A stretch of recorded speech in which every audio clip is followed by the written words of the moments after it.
नमस्कार। न्यूज़लेटर के साथ हाजिर हूँ मैं राकेश रंजन। आज बात करेंगे कांग्रेस वर्किंग कमेटी की बैठक की। पटना में कांग्रेस वर्किंग कमेटी की बैठक सिर्फ एक मीटिंग नहीं थी, ये कांग्रेस की नई राजनीति का ऐलान थी। अब कांग्रेस का फोकस सवर्ण राजनीति नहीं बल्कि दलित, पिछड़ा, अति पिछड़ा और मुस्लिम यानी पूरा बहुजन समाज है।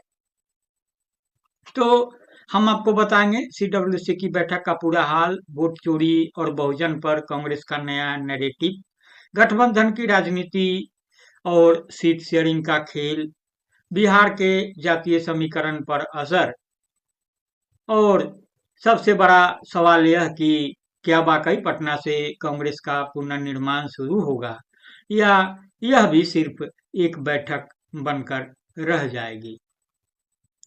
पटना के सदाकत आश्रम में ऐतिहासिक सदाकत आश्रम कांग्रेस वर्किंग कमेटी की बैठक हुई। ये बैठक सिर्फ कांग्रेस का आंतरिक कार्यक्रम नहीं था बल्कि बिहार की चुनावी राजनीति और बहुजन समीकरण को साधने की सीधी कवायद थी। कांग्रेस ने यह संदेश दिया कि उसका असली फोकस अब बहुजन समाज पर है, न कि सवर्ण राजनीति पर। बैठक की बात करेंगे तो मल्लिकार्जुन खड़गे और राहुल गांधी ने मोर्चा संभाला। मल्लिकार्जुन खड़गे कांग्रेस के अध्यक्ष हैं, राहुल गांधी लोकसभा में नेता प्रतिपक्ष। तो बैठक में दो बड़े एजेंडे दिखे, गठबंधन में सीट शेयरिंग और बहुजन समाज को केंद्र में रखकर राजनीति। राहुल गांधी ने बेरोजगारी, किसान और सामाजिक न्याय का मुद्दा उठाया तो खड़गे ने सीधे कहा लोकतंत्र बचाना है और दलित पिछड़े समाज के हक की रक्षा करनी है। अब राजनीतिक मायने निकालने की कोशिश करेंगे तो बिहार में कांग्रेस का वोट बेस जो आधार वोट बैंक है सवर्ण समाज से लगातार खिसक चुका है। ये जगह भाजपा और जेडीयू ने हथियार ली है। जेडीयू मतलब नीतीश कुमार की पार्टी। अब कांग्रेस सीधा दांव बहुजन राजनीति पर लगा रही है। यादव, मुस्लिम और दलित अगर एकजुट होते हैं तो भाजपा जेडीयू के लिए सीधी चुनौती खड़ी होती है। कांग्रेस चाहती है कि यादवों के साथ आरजेडी यानी लालू प्रसाद की पार्टी का जो पारंपरिक समीकरण है उसमें वह दलित, महादलित और अति पिछड़ों को जोड़ दे। यानी कांग्रेस की रणनीति है सिर्फ यादव मुस्लिम से आगे बढ़कर पूरे बहुजन समाज का गठजोड़। कांग्रेस का एजेंडा खासतौर से राहुल गांधी का भी रहा है। देखे होंगे कि बिहार में भी बहुत बड़ा अभियान चला था, उसमें महागठबंधन के सभी दलों के नेता शामिल थे, तेजस्वी भी थे, मुकेश सहनी भी थे। उसमें वोट चोरी की बात हुई और लगातार राहुल गांधी वोट चोरी की बात दोहराते रहे हैं। तो वोट चोरी और बहुजन को अगर जोड़कर समझने की कोशिश करेंगे तो कांग्रेस ने विशेष वोटर लिस्ट संशोधन यानी एसआईआर को वोट चोरी कहा। लेकिन ध्यान दीजिए सबसे ज्यादा असर इसी एसआईआर से दलित, महादलित और अति पिछड़े मतदाताओं पर पड़ सकता है। गांवों में नाम गायब, बूथ पर पहचान में दिक्कत और गरीब तबकों का वोट कट जाना, ये सब सीधे सीधे बहुजन समाज की राजनीतिक ताकत को कम करना है। कांग्रेस इसी मुद्दे को पकड़कर बहुजन समाज से जुड़ने की कोशिश कर रही है। अगर आप प्रतीक की बात सोचेंगे और संदेश की, दोनों का तुलनात्मक विश्लेषण करेंगे तो सदाकत आश्रम का अपना इतिहास है। किसने जमीन दी, किसने स्थापना में योगदान दिया, वहां से क्या क्या बातें हुई। आपको याद होगा कि जब महात्मा गांधी अफ्रीका से आए और फिर बिहार की धरती पर और वहां से जब चंपारण से सत्याग्रह का ऐलान किया तो गांधी के बापू बनने का जो सफर है वो बिहार की धरती से ही हुआ और उसका सदाकत आश्रम गवाह रहा है। मौलाना मजरूल हक बड़ी शख्सियत, उनसे भी जुड़ा है। तो सदाकत आश्रम का चुनाव कांग्रेस का भावनात्मक दाव है। कांग्रेस सदाकत आश्रम के चुनाव का मतलब कि कांग्रेस वर्किंग कमेटी के लिए बैठक जो हुई है बड़े लंबे अंतराल क्या, हमको लगता है कि आजादी रामगढ़ के बाद अधिवेशन के बाद तो नहीं हुआ था बिहार में। तो जो हुआ है तो कांग्रेस वर्किंग कमेटी की बैठक के लिए सदाकत आश्रम का चुनाव कांग्रेस का भावनात्मक दाव है, लेकिन सबसे बड़ा संदेश था हम बहुजन की लड़ाई लड़ेंगे। इसलिए मंच पर बार बार दलित, पिछड़ा और किसान की बात दोहराई गई। सवर्णों का जिक्र नाम मात्र भी नहीं हुआ। ये अपने आप में बड़ा बदलाव है। चुनौतियों की बात करेंगे तो आरजेडी यानी लालू प्रसाद यादव की पार्टी, लालू यादव की मनोकामना है कि उनके पुत्र तेजस्वी यादव मुख्यमंत्री की कुर्सी पर बैठे उप मुख्यमंत्री की कुर्सी तक पहुंच चुके हैं। तो आरजेडी पहले से यादव मुस्लिम समीकरण का मालिक है। कांग्रेस को इसमें अपनी जगह बनानी है। दलित बहुजन राजनीति पर पहले से मायावती, चिराग पासवान और बिहार की बात करेंगे तो जीतन राम मांझी, उसके अलावा छोटे छोटे दल दाव लगाए बैठे हैं। कांग्रेस को उनसे आगे निकलने के लिए जमीन पर मेहनत करनी होगी। अगर सिर्फ नारे तक सीमित रह गई तो बहुजन की बात भी कांग्रेस के लिए खोखला नारा बनकर रह जाएगी। तो बिहार का खास तौर से बिहार पर अगर केंद्रित करेंगे तो बिहार का जातीय गणित देखेंगे तो यादव आरजेडी का यानी राजद का, राष्ट्रीय जनता दल का मुख्य आधार है। मुस्लिम राजद और कांग्रेस का साझा आधार है। दलित महादलित रामविलास पासवान और जीतन राम मांझी की विरासत लेकिन अब बिखरा हुआ। अति पिछड़ा कभी जेडीयू का वोट बैंक था, भाजपा भी खींच रही है। गैर यादव पिछड़े कांग्रेस के लिए सबसे बड़ा अवसर यही है। सवर्ण वोट भाजपा की ओर खिसक चुका है, इसलिए कांग्रेस की नई राजनीति का केंद्र है यादव से आगे पूरा बहुजन गठजोड़। मीडिया की बात करेंगे और प्रतिक्रिया की तो मीडिया ने इसे कांग्रेस की बहुजन पॉलिटिक्स की ओर शिफ्ट बताया।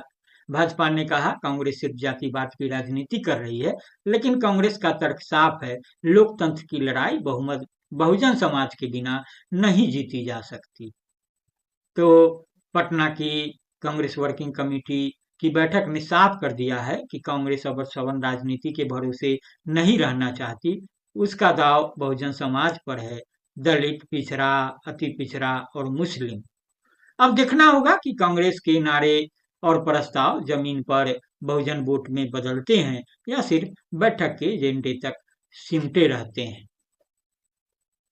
बड़ी चर्चा थी मुख्यमंत्री के चेहरे का, यानी महागठबंधन से मुख्यमंत्री का चेहरा क्या होगा, उसका ऐलान होगा। एक चर्चा यह भी थी कि उत्तर प्रदेश में मायावती के साथ भाजपा ने अटल बिहारी वाजपेयी के दौर में, अटल आडवाणी के दौर में जो 6-6 महीने के शासन का जो समझौता किया था, तो उस तर्ज पर बिहार में भी राजद के साथ कुछ समझौता होगा, सीट शेयरिंग का ऐलान होगा।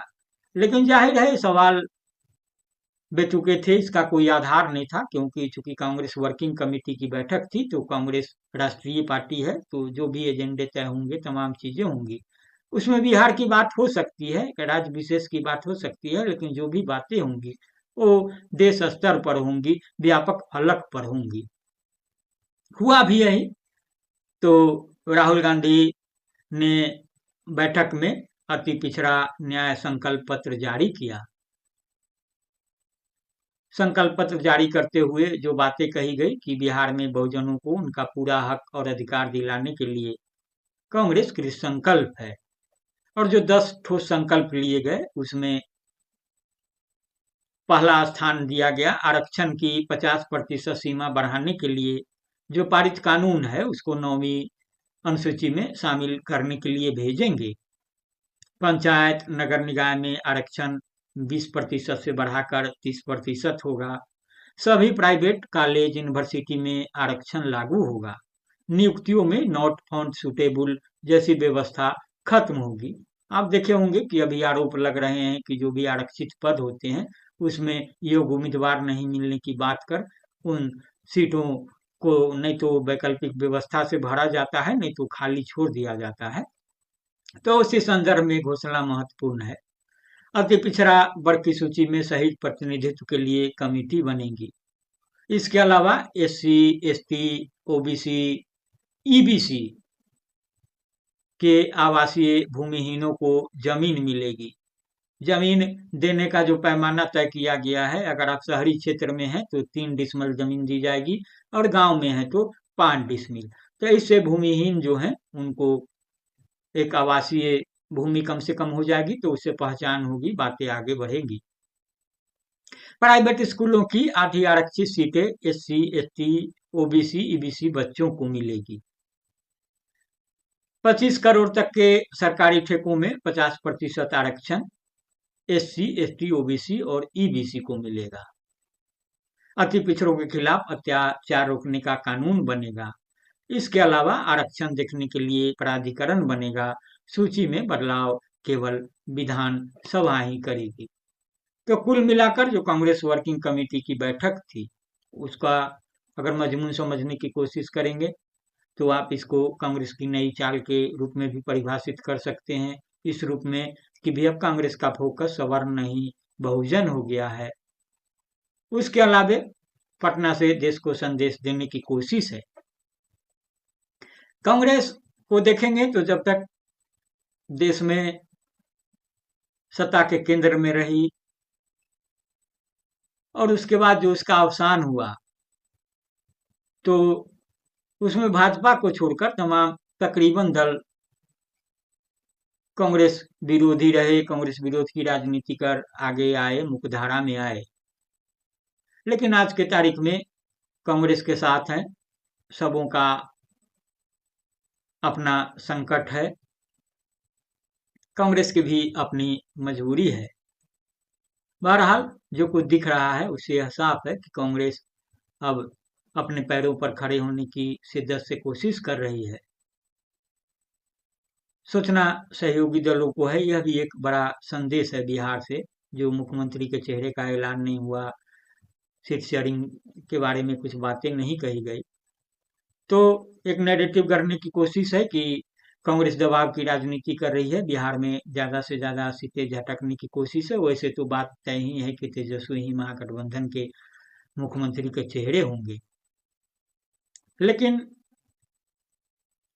जो मेरा अनुभव है और जो कुछ बताता है, अभी बहुत कुछ कहना जल्द, थोड़ा इंतजार करना पड़ेगा कांग्रेस के अगले कदम का। तो बहरहाल इतना ही, संजीदगी से सुनेंगे, गुनेंगे, लाइक करेंगे। अगर आपने अब तक न्यूज़लेटर वितरा केश रंजन को सब्सक्राइब नहीं किया है तो सब्सक्राइब भी करेंगे। नमस्कार।